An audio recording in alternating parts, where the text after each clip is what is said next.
Hello guys, I'm Tom, and today we will explore what the vampires of sinners are. In the vibrant and often unpredictable landscape of modern horror cinema, few films have managed to leave as deep and powerful a mark as Sinners.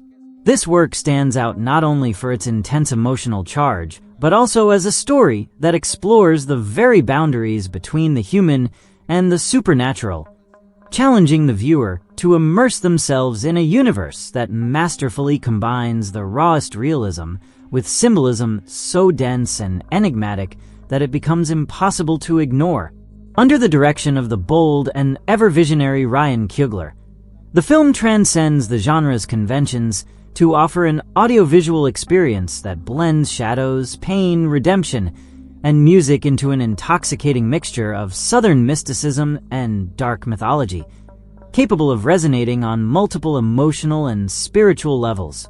The plot transports us to a remote and almost forgotten corner of the deep south of the United States in the month of October 1932, right in the middle of the Great Depression. What might seem like a common historical setting becomes the stage for an extraordinary event, as in just 24 hours, one day and one night, a series of events unfold that will forever mark the fate of a group of deeply fractured characters, whose lives intertwine through pain, ambition, and hope.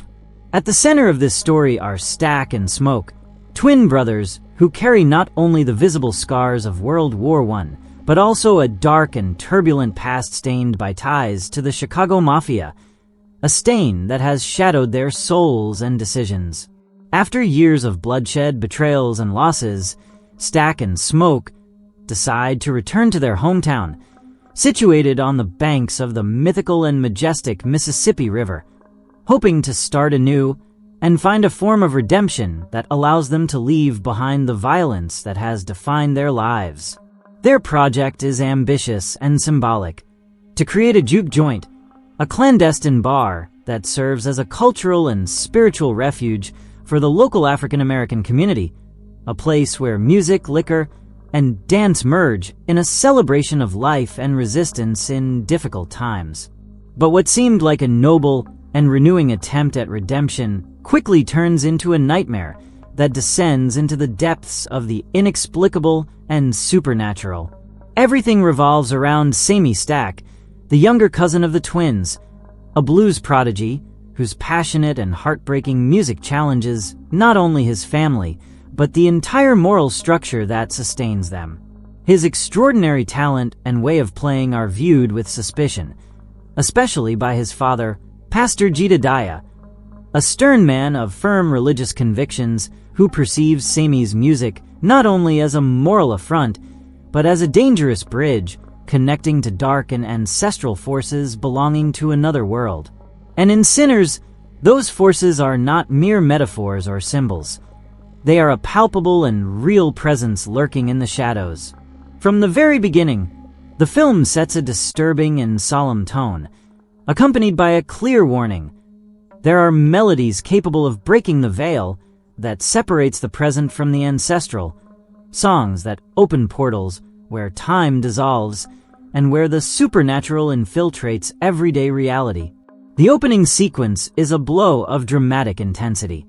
Sammy, wounded and trembling, bursts into his father's church, carrying the shattered remains of his guitar, as if bearing a cursed talisman that testifies to the struggle between his vocation and the forces threatening him.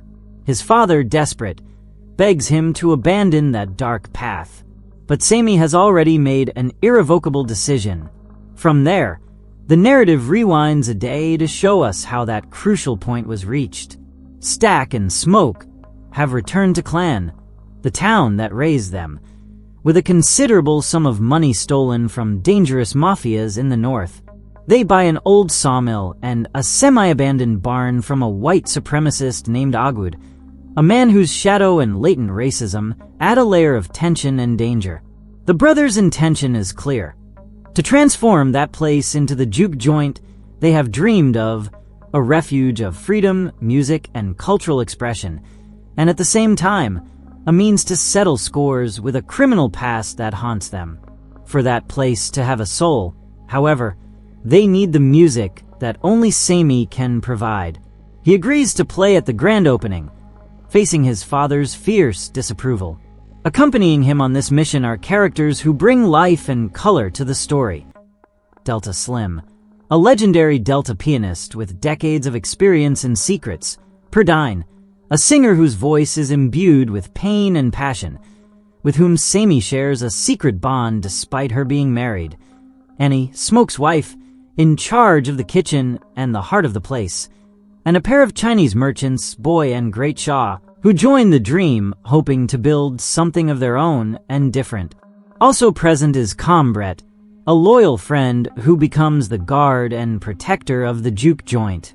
In parallel, the story introduces a disturbing and supernatural figure, Remic, an Irish vampire on the run who hides in a solitary cabin in the swamp, relentlessly pursued by the Shocktown natives who have sworn to eradicate his lineage and cleanse their land. Weak but dangerous, Remic turns the only witnesses present, Joan and Bird, into vampires under his control. Through a mental bond that connects them, Remic accesses their thoughts, memories, and even their deepest fears, a connection that will later define the course of events. Finally, the inaugural night arrives. Sami takes the stage and begins to play. What follows is a fascinating and terrifying scene.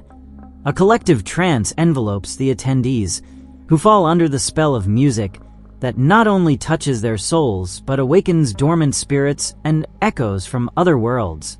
This mystical energy attracts Remic, who appears with his vampires. He offers to enter, promising money and spectacle, but Stack and Smoke, firm in their vision, reject the offer. However, Mary, Stack's ex, and a complex figure full of secrets, intrigued by Remic, decides to investigate on her own. The outcome is devastating. Mary is turned into a vampire and returns to seduce and kill Stack, transforming him into something monstrous and thirsty for chaos.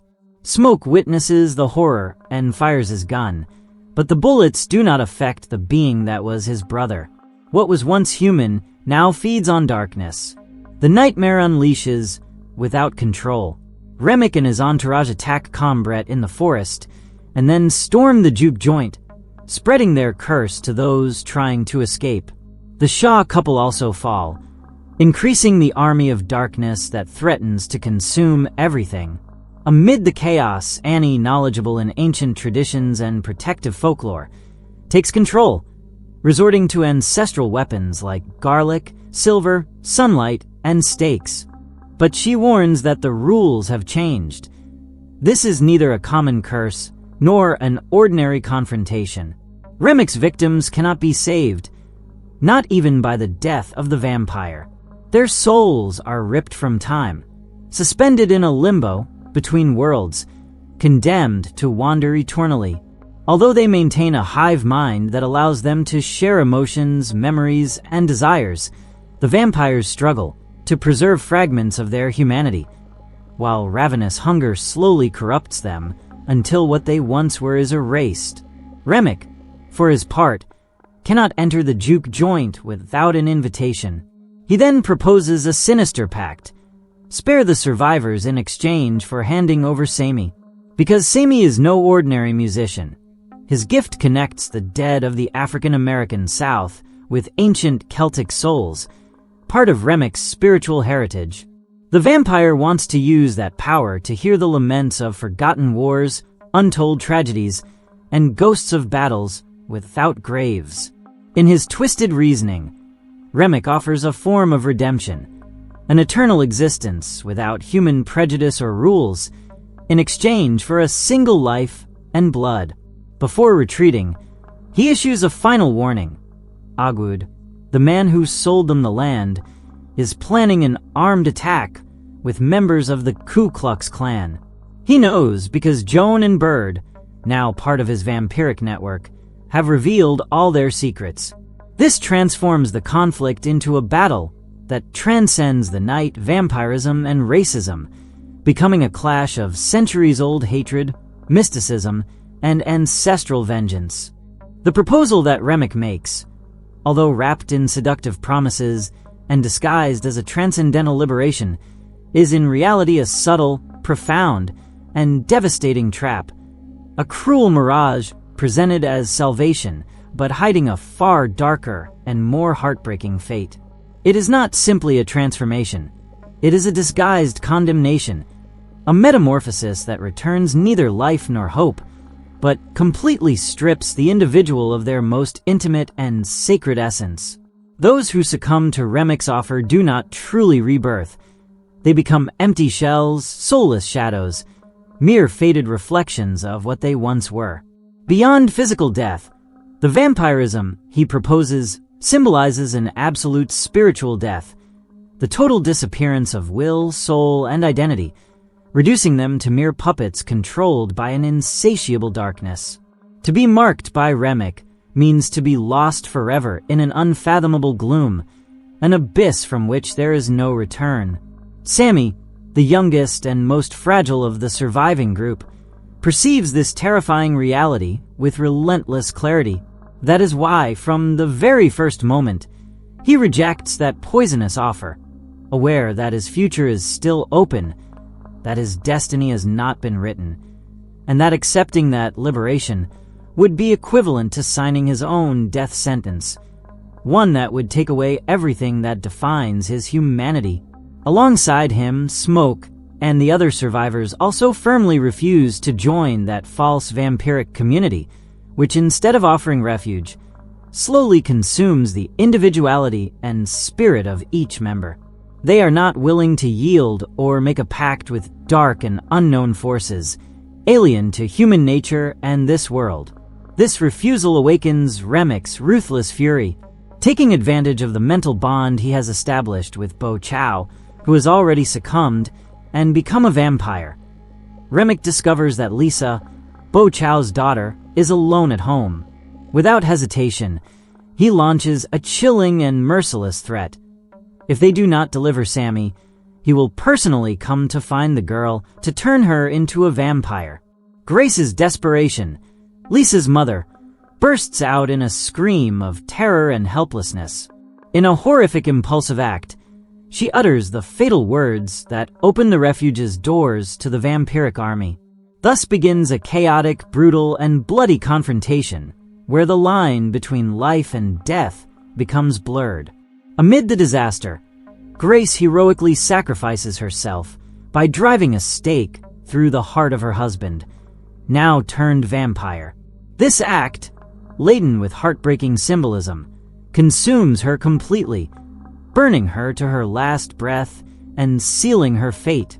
Delta Slim, the old pianist with a broken soul, also gives his life in the battle, buying time for some to attempt to escape the massacre. When Annie is bitten and feels her humanity fading, she begs Smoke to end her suffering before she completely loses what remains of her human essence. Devastated by pain, he grants her plea, while Mary watches the scene with cold silence and walks away without a word. In another corner of the chaos, Smoke faces Stack, now transformed into a monster of the night, and manages to defeat him. However, that bitter victory feels like an inevitable death sentence, marked by blood ties and shared memories that weigh like chains. On the other hand, Remic turns Perline, the singer and Sammy's secret love, into his new vampiric servant, forcing Sammy to flee toward a lonely lake in search of refuge. But Remic, relentless, catches up with him and unleashes his final attack. In one of the most poetic and symbolic moments of the entire film, Sammy uses his guitar inlaid with silver to pierce the vampire's skull, disfiguring and severely weakening him. A pulse of psychic pain radiates from the blow, shaking the entire vampiric horde like a wave of momentary liberation. Seizing the opportunity, Smoke drives a stake into Remic's heart, inflicting a mortal wound. Immobilized and defeated, Remic is exposed to dawn, and the sunlight begins to slowly incinerate him, taking many of his followers with him in a final and terrible sacrifice. Exhausted and with a broken heart from the loss of Annie and Stack, Smoke asks Sammy to return to his father, to leave that hell forever and try to rebuild his life away from so much darkness and horror. With nothing left to lose, Smoke launches himself into the final fight against Ogwood and his racist clan, facing brutality with a mixture of fury and despair. Despite being severely wounded, he manages to exterminate his enemies and close the cycle of hatred and violence that had poisoned their lives. In his final thoughts, there is only room for Nan and her daughter, who seem to be waiting for him on the other side, offering the hope of definitive rest after so much struggle. Sammy, now orphaned and marked by all he has endured, returns with his father to the church. Without giving up music, he decides to transform it into his path toward redemption and healing. Later, he leaves the town to travel to Chicago, where his talent turns him into a blues icon, carrying with him the invisible wounds of that stormy past. Decades later, almost 60 years after that fateful night, Stack and Mary, eternal and immortal vampires, visit Sammy in a silent and nostalgic encounter. Stack reveals that Smoke spared his life on the sole condition that he never return for Sammy, granting him the possibility to live a full human existence, away from shadows and condemnation. As a sign of gratitude and farewell, Sammy offers them one last musical performance, with the same passion and dedication that once saved him. When Stack proposes turning him into a vampire, Sammy firmly refuses, confessing that despite the nightmares that have haunted him all his life, that night was the most important and authentic moment of his existence, the only instant he truly felt free. Stack, with the melancholy and weight of centuries that only immortality can carve into the soul, responds that he also treasures that memory, for it was the last time he saw the sunlight and his brother. For a brief and fleeting moment, they were all free. Thus, the curtain closes on Sinners, Ryan Cugler's heartbreaking work, a profound journey that masterfully explores horror, redemption, death, and memory, leaving an indelible mark on those who dare to face their darkest shadows. Now, if we delve into the vampiric mythology that the film proposes, we will understand why these beings are not mere archetypal monsters nor superficial supernatural figures. Beyond their dark nature, the vampires in Sinners represent living and tangible metaphors of historical pain, collective trauma, and the profound loss of identity, memory, and homeland. Although Remic's origin is never fully detailed, it is revealed that he is of Irish origin, and that his vampiric condition began during the Irish Great Famine, between 1845 and 1852, a brutal period in which the British Crown caused the death of millions of people. Remic is not just a white villain who confronts African American characters. He is also a survivor of the most ruthless colonialism, a living symbol of ancestral pain that transcends generations. This connection with African slavery in the United States is neither casual nor anecdotal. Remic, like the black characters, is deeply marked by the tragedy and suffering of his people. However, while they seek to heal, rebuild, and reconcile with their past, Remic chooses immortality as a way of escape, a power that isolates, corrupts, and condemns him to eternal loneliness. The vampires of Sinners present particular characteristics that make them unique. They transform humans through bites, usually directed at the neck, to cause a quick and effective death. After their passing, the victims rise as undead, mentally linked to Remic, sharing their memories, pains, and sufferings in a hive mind. Outwardly, they maintain a human appearance, but their voracious hunger is reflected in glowing eyes, sharp fangs, and a wild and disturbing expression. When they lose control, their mouths deform grotesquely, multiplying their teeth until they become terrible beasts. Remic, as the supreme leader, possesses exceptional abilities. He can transform his hands into lethal claws, manipulate minds with just a thought, absorb others' memories, and sow absolute terror without needing to utter a single word. He is the living embodiment of pure will and unlimited domination, a dark force symbolizing both oppressive power and perpetual suffering. In Sinners, the vampires transcend the classic idea of isolated individuals lurking in the darkness. They are instead a complex collective consciousness, a shared and synchronized intelligence that revolves around Remic, their undisputed leader and central axis. Each member of this coven is linked by an exceptional telepathic bond, one that far surpasses any common form of communication. They do not merely exchange words or simple signals, but share thoughts, memories, impulses, and deep emotions in real time, functioning like perfectly synchronized neurons within a single brain. This mental unity provides them with extraordinary coordination and a joint perception of their environment, granting them an almost unbeatable strategic advantage over any adversary. Their ability to anticipate movements, react instantly, and act with surgical precision turns them into a lethal, homogeneous swarm that operates with the coldness of an infernal machine. Among the key characters, Annie contributes a chilling insight that adds a spiritual and philosophical layer to the film's vampiric mythology. These creatures are trapped in an existential paradox that condemns them to eternal limbo. Their souls, captive and trapped within bodies that are no longer truly alive, are blocked, unable to transcend to the beyond. This state of undeath keeps them clinging to fragmented remnants of their former humanity.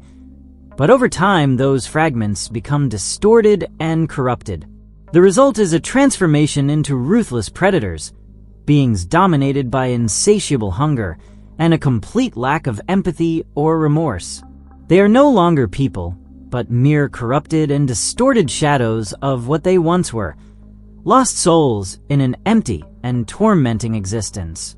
A fascinating and often underestimated aspect in the film is the almost mystical relationship these vampires have with music. It is not uncommon to see them singing, humming, or moving to the rhythm with a strange joy, as if music were more than just a pastime or entertainment for them. Music represents an essential part of their being, a link to the life they once had, a connection to a primordial energy that challenges even their undead condition. It was precisely this affinity with music that caught Remic's attention toward Sammy from the beginning, a sign that the young man possessed a special spark, a vibrant soul that could still ignite or destroy. Regarding their physical and supernatural abilities, these vampires are formidable threats, nearly unbeatable by any ordinary human. They do not age and are immune to diseases. Their strength and agility far surpass those of any natural adversary. Equipped with sharp claws and lethal fangs, they can subdue or convert anyone who crosses their path, multiplying their lethality thanks to the mental link that connects them. They operate as a coordinated swarm, anticipating every enemy move, attacking with precision and synchronization that demoralizes and defeats. Physically, they show extraordinary resistance to severe wounds and possess rapid regeneration capabilities when feeding on blood. Additionally, they perform impossible leaps, move their bodies through the air with supernatural fluidity, and seem almost immaterial in their movements. However, as tradition dictates, they are not exempt from classic vulnerabilities. Garlic causes them painful burns, holy water and silver severely harm them, and the need for an invitation to enter enclosed spaces becomes a vital barrier that can decide the life or death of their victims. Remic, as supreme leader, maintains an even more intense bond with his followers. When he suffers a serious wound, the pain transmits almost instantly to the rest of the coven, leaving them momentarily vulnerable and uncoordinated. This symbiotic connection strengthens them as a collective, endowing them with an almost unstoppable unity, but it also represents their Achilles heel, a weak point that can be exploited if known.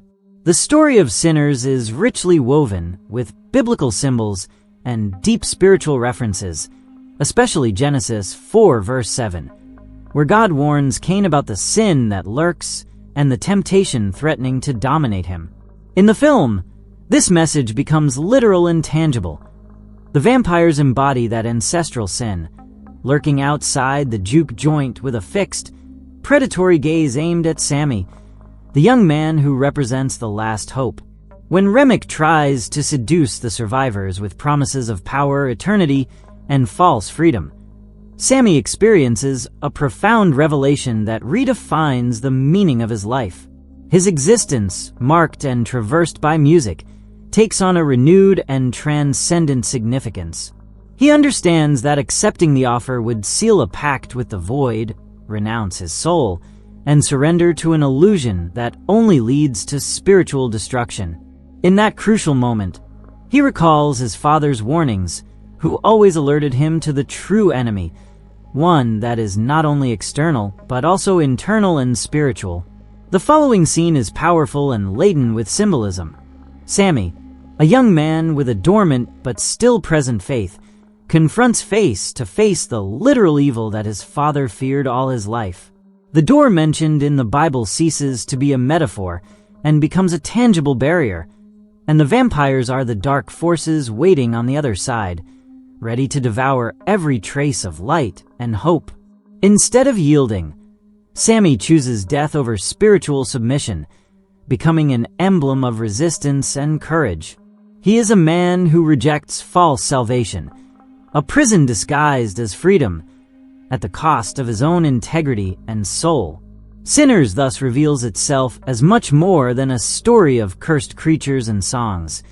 It is a profound reflection on the eternal struggle between desire and redemption, between seductive temptation and the price it always demands. The final confrontation between Sammy and Remic is intense and charged with emotion. While Remic tries to drown Sammy to force his transformation, Sammy calls upon the only remaining force he has, his forgotten faith, not from traditional religious devotion, but as a broken soul desperately seeking a spark of hope and salvation.